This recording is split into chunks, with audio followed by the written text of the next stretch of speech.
अस्सलाम वालेकुम, आप देख रहे हैं पीए न्यूज HD और मैं हूं आपके होस्ट सादिया बतूल। शामिल करते हैं आज की अहम खबरें। पंजाब हुकूमत 3 दहाइयों बाद मुकामी बैंक से लिए कर्जों के बोझ से आज़ाद। लाहौर पंजाब हुकूमत ने तारीखी इकदाम उठाते हुए मुकामी बैंकों से लिए गए कर्जों का मुकम्मल खात्मा कर दिया। इस इकदाम से सूबा 3 दहाइयों बाद कर्जों के बोझ से आज़ाद हो गया है।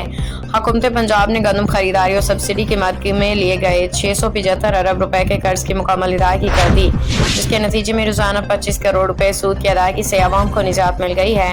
हुकाम के मुताबिक नेशनल बैंक ऑफ पाकिस्तान को कर्ज की आखिरी किस्त 13 अरब 80 करोड़ रुपए अदा कर दी गई है, जिसके बाद ये बात मुकम्मल तौर पे बंद हो गया। पंजाब हुकूमत ने बैंकों की जानिब से कर्ज को रोल ओवर करने की तमाम दरखास्तें भी मुस्तरद कर दी हैं।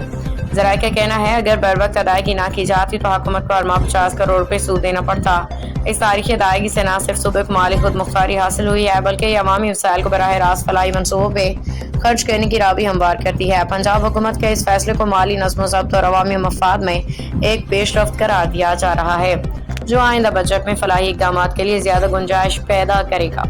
न्यूज स्टूडियो से अब तक के लिए इतना ही। मजीद खबरों और अपडेट्स के लिए देखते रहिए पीए न्यूज HD।